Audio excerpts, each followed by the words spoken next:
आज हम लोग 8th स्टैंडर्ड का 6th लेसन 7th हम लोगों ने कंप्लीट किया, मेटल एंड नॉन मेटल। अभी 6 जो बाकी था वो है कंपोजिशन ऑफ मैटर। मैटर यानी कोई भी चीज, सब्सटेंस, वो लिक्विड हो सकता है, सॉलिड हो सकता है, गैसियस हो सकता है। It can be liquid, solid and gaseous. Okay, तो ये जो सब्सटेंस है या फिर मैटर है वो किससे बना हुआ होता है? वो बना हुआ होता है small particle. Matter is made up of tiny particles. Tiny यानी बहुत छोटे पार्टिकल से बना हुआ रहता है। ओके, अभी इसके बारे में हम लोग सीखते हैं कि क्या दिया है आपको इस स्टैंडर्ड में, यानी 8th स्टैंडर्ड में उन्होंने क्या दिया है मैटर के बारे में।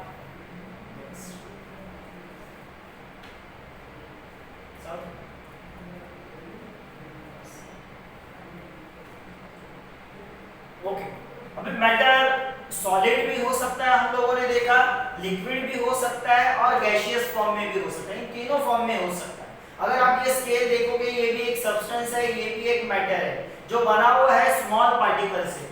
ओके, अभी ये कौन से फॉर्म में है? सॉलिड फॉर्म में। आपके पास पानी होता है which is also a matter, a substance, वो भी बना हुआ है स्मॉल पार्टिकल से, मगर वो है लिक्विड फॉर्म में। एंड गैसियस, आप कौन सा भी गैस ले लो, ऑक्सीजन ले लो, नाइट्रोजन ले लो, कौन सा भी, अगर आप गैस लेते हैं तो वो भी बना हुआ है स्मॉल पार्टिकल से, टाइनी पार्टिकल से। ओके, या फिर मॉलिक्यूल से, एटम से बना हुआ है और वो है गैसियस फॉर्म में। तो हम लोग फर्स्ट देखते हैं कि solid, intermolecular force of attraction. Okay, अभी हम लोग बोलते हैं कि मैटर यानी सब्सटेंस जो सॉलिड फॉर्म में है वो बना हुआ है स्मॉल पार्टिकल से, स्मॉल एटम से। एटम्स जब एक साथ आते हैं तो बनता है मॉलिक्यूल। ओके, तो उस मॉलिक्यूल के अंदर जो भी सब्सटेंस बना हुआ है उसके मॉलिक्यूल्स के अंदर जो छोटे पार्टिकल्स है, या फिर हम लोग जिसको बोलेंगे वो एटम्स है। ओके, या फिर छोटे पार्टिकल्स जिससे वो मॉलिक्यूल बना है या फिर सब्सटेंस बना है, यानी एटम मैटर बना है। ओके, तो उन मॉलिक्यूल के बीच में एक सर्टेन फोर्स रहता है, तो उसको बोलते हैं intermolecular force. Intermolecular force. Okay, अभी ये मॉलिक्यूल्स के बीच में जो छोटे-छोटे पार्टिकल्स है, छोटे-छोटे टाइनी पार्टिकल्स है, ओके, सब्सटेंस है, जिससे वो मैटर बना हुआ है या फिर एक सर्टेन मॉलिक्यूल बना है, उसके बीच में, उसके अंदर छोटे पार्टिकल्स के बीच में एक सर्टेन फोर्स रहता है जिसको बोलते हैं इंटरमॉलिक्यूलर फोर्स। ओके, और वो इंटरमॉलिक्यूलर फोर्स ऑफ अट्रैक्शन रहता है जिससे वो छोटे-छोटे पार्टिकल एक साथ जुड़े रहते हैं। एक साथ क्या रहते हैं? जुड़े रहते हैं। Acts between the particles. अभी ये पार्टिकल्स यानी कौन? एटम्स या फिर मॉलिक्यूल्स। ओके, कोई भी सब्सटेंस बनता है एटम्स या फिर मॉलिक्यूल से बनता है। The extent of particle movement is determined by the strength of these force. अभी ये पार्टिकल्स जो उस सब्सटेंस के अंदर रहते हैं, उस मैटर के अंदर रहते हैं, वो कितना मूवमेंट करेंगे वो डिपेंड रहता है उस फोर्स के ऊपर। Strength of the intermolecular force. Strength of the intermolecular force. The particle of the solid are very close to each other. देखो सॉलिड देखो, सॉलिड में जो पार्टिकल्स है, यानी ये स्केल जो बना है, किससे बना है? ये लकड़ी का बना है, वुड का बना है, तो वो छोटे-छोटे पार्टिकल्स से बना है। तो इसके अंदर जो छोटे-छोटे पार्टिकल्स है जो वुड के, ओके, वो पार्टिकल्स एकदम एक दूसरे से क्लोजली अटैच है। तो उनके अंदर का, पार्टिकल्स के अंदर का जो स्पेस है, इंटरमॉलिक्यूलर स्पेस जो है वो बहुत कम है। Okay, the particle of the solid are very close to each other and vibrates at their fix position. अगर वो वाइब्रेट होंगे यानी मूवमेंट करेंगे तो उनके जगह पर ही वो मूवमेंट करेंगे, यानी वो पार्टिकल यहां से वहां नहीं जाएगा। ओके, या फिर थोड़ा आगे नहीं जाएगा, वो वहां पे ही वाइब्रेट होगा, उसी पोजीशन पे आगे पीछे वाइब्रेट होगा, ऊपर नीचे वाइब्रेट होगा, कैसे भी वाइब्रेट हो सकता है, तो वहां पे ही वाइब्रेट होगा, वो अपना पोजीशन चेंज नहीं करेगा। ड्यू टू दिस, अभी इसकी वजह से क्या होता है? Solid gets the property like definite shape. तो सॉलिड के अंदर, इसके अंदर जो पार्टिकल है, ओके, वो मूवमेंट नहीं करते, मोशन नहीं करते, इसके लिए इसका एक सर्टेन शेप है। लिक्विड को शेप है क्या? लिक्विड के अंदर के पार्टिकल देखो मूवमेंट करते हैं। गैस को शेप है क्या? गैस को दिखता भी नहीं है, उसको शेप भी नहीं है। ओके, क्यों नहीं है? क्योंकि उसके पार्टिकल्स रैंडमली मूव होते रहते हैं, मगर सॉलिड के पार्टिकल्स मूव नहीं होते, वो उसी पोजीशन पे वाइब्रेशन दिखाते हैं। तो क्लोजली पैक रहते हैं, एक दूसरे से अटैच रहते हैं, इसीलिए सॉलिड को एक सर्टेन शेप रहता है। And the volume and also high density and volume, okay, and also high density, और उसका डेंसिटी यानी उसका मास हम लोग बोलेंगे तो भी उसका हाई रहता है। And non compressibility, non compressibility यानी उसको हम लोग कंप्रेस नहीं कर सकते, प्रेशर देंगे तो इजीली वो कंप्रेस नहीं होता। जैसे कि ये स्केल है, उसके ऊपर प्रेशर दे दो, आप जिस बेंच पे बैठते हो उसके ऊपर प्रेशर दे दो, ओके, वो सॉलिड का बना हुआ है, वो कंप्रेस होता है क्या नीचे? नहीं होता है, ओके, या फिर इजीली कंप्रेस नहीं होता, ओके, तो लेस कंप्रेसिबिलिटी रहता है या फिर नॉन कंप्रेसिबिलिटी रहता है, okay. The strength of intermolecular force is moderate in the liquid state, okay. अभी हम लोग सीख रहे हैं लिक्विड के बारे में, okay. The strength of intermolecular force is moderate in the liquid state. Liquid state में जो मैटर है, लिक्विड स्टेट वाला मैटर या फिर सब्सटेंस जो बना हुआ है स्मॉल स्मॉल पार्टिकल या फिर मॉलिक्यूल से, उसके अंदर जो फोर्स रहता है इंटरमॉलिक्यूलर फोर्स, वो थोड़ा मॉडरेट रहता है, यानी ज्यादा हाई भी नहीं ज्यादा लो भी नहीं, ओके, तो ये थोड़ा मॉडरेट है। कैसा है? ये थोड़ा मॉडरेट है, okay.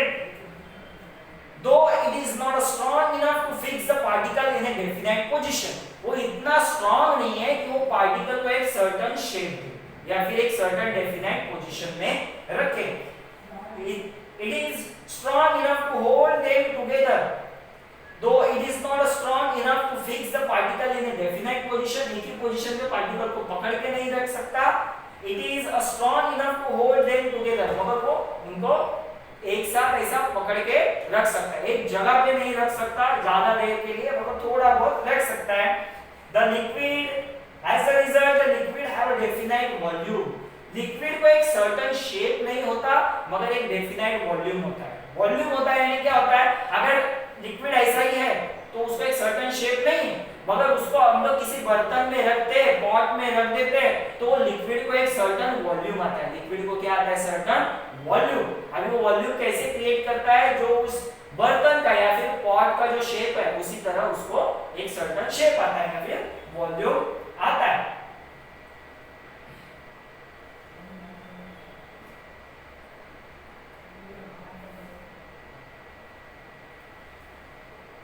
They have a fluidity and their shape is not definite but change in accordance with the content. जो मैंने बताया, ओके। अभी क्या दिया है उन्होंने? They have a fluidity, यानी क्या? वो फ्लो होते हैं, फ्लूइड बोलते हैं। लिक्विड एंड गैसेस को फ्लूइड बोलते हैं क्योंकि वो फ्लो होते हैं, इसके लिए फ्लूइड बोलते हैं। And their shape is not definite, उनको एक certain shape नहीं होता, but change in accordance with the container. अगर किसी कंटेनर में यानी किसी पॉट में अलग अलग शेप के पॉट में रखेंगे तो उनको अलग अलग वॉल्यूम आता है या फिर शेप आएगा। The intermolecular force is very weak in gaseous. अभी हम लोग गैसियस जो मैटर गैसियस फॉर्म में रहते हैं उसके बारे में सीखेंगे। जो गैसियस फॉर्म वाले जो भी सब्सटेंस है, मैटर है, उनके अंदर जो स्मॉल पार्टिकल है वो वाइडली स्प्रेड रहते हैं, वाइडली स्प्रेड यानी वो मॉलिक्यूल्स एक दूसरे से बहुत दूर रहते हैं, तो उनके बीच का इंटरमॉलिक्यूलर फोर्स ऑफ अट्रैक्शन बहुत वीक रहता है। सॉलिड में बहुत स्ट्रांग रहता है, लिक्विड में मॉडरेट रहता है, यानी इतना ज्यादा भी नहीं कम भी नहीं। गैसियस में वो बहुत ही वीक रहता है, intermolecular force of attraction. Therefore, the constituent particle of gases moves freely. जो गैसेस में जो पार्टिकल, जो गैस जिस पार्टिकल से बना हुआ है, वो कंटिन्यूअसली वो पार्टिकल एक जगह से दूसरे जगह कंटिन्यूअसली मूवली फ्री होते हैं या फिर फ्रीली मूव होते हैं and occupy all available space. Okay, यानी आपके क्लासरूम में जो भी एयर भरा हुआ है या फिर जो भी गैस भरा हुआ है उसके अंदर के मॉलिक्यूल पूरा आपका जो क्लासरूम है वो ऑक्यूपाई करेगा। The gases have neither definite shape nor a definite volume. Okay, gaseous जो substance रहते हैं या फिर matter रहते हैं, okay, जो matter gaseous form में होते हैं, okay, उनको definite shape भी नहीं होता and volume भी नहीं होता। Okay, अभी देखो यहाँ पे physical state of matter दिया हुआ है, solid, liquid, gaseous, fluidity, rigidity, plasticity and elasticity। Okay, ये देखो rigid, plastic and elastic. Elastic यानी स्ट्रेचेबल है, ओके। रिजिड यानी हम लोग बोल सकते हैं कि उसका कंप्रेसिबिलिटी इतना ज्यादा नहीं होता। ये जो लिक्विड है वो भी फ्लूइड है, ये भी फ्लूइड है, यानी फ्लो होते हैं। वॉल्यूम देखो, इसको डेफिनेट सर्टेन एक वॉल्यूम रहता है, इसको भी वॉल्यूम रहता है, मगर ये लिक्विड को वॉल्यूम कब आता है डेफिनेट वॉल्यूम, जब हम लोग किसी पॉट के अंदर उसको डाल देते हैं, किसी भी कंटेनर के अंदर। गैसियस को इनडेफिनेट, ओके, उसको एक सर्टेन वॉल्यूम नहीं होता।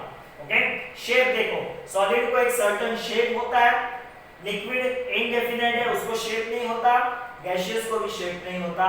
कंप्रेसिबिलिटी, सॉलिड को हम लोग कंप्रेस नहीं कर सकते ज्यादा, लिक्विड का कंप्रेसिबिलिटी वेरी स्मॉल रहता है, गैसियस का कंप्रेसिबिलिटी वेरी हाई रहता है। ओके, कंप्रेस, आप यहाँ पे बोलोगे कि गैस को हम लोग कैसे दबा सकते हैं, कैसे कंप्रेस कर सकते हैं। ओके, तो ये कंप्रेसिबिलिटी यानी कि हम लोग हाथ से कंप्रेस नहीं कर सकते, इस मशीन से कंप्रेस किया जाता है। ओके, सर्टेन मशीनरीज यूज करके, जैसे कि हम लोग एग्जांपल लेते हैं, हमारे घर में जो गैस आता है, ओके, एलपीजी गैस जो कंटेनर में आता है, सिलेंडर में आता है, वो कौन से फॉर्म में रहता है, गैस फॉर्म में रहता है, नहीं, वो रहता है लिक्विड फॉर्म में, यानी एक्चुअल वो गैस है।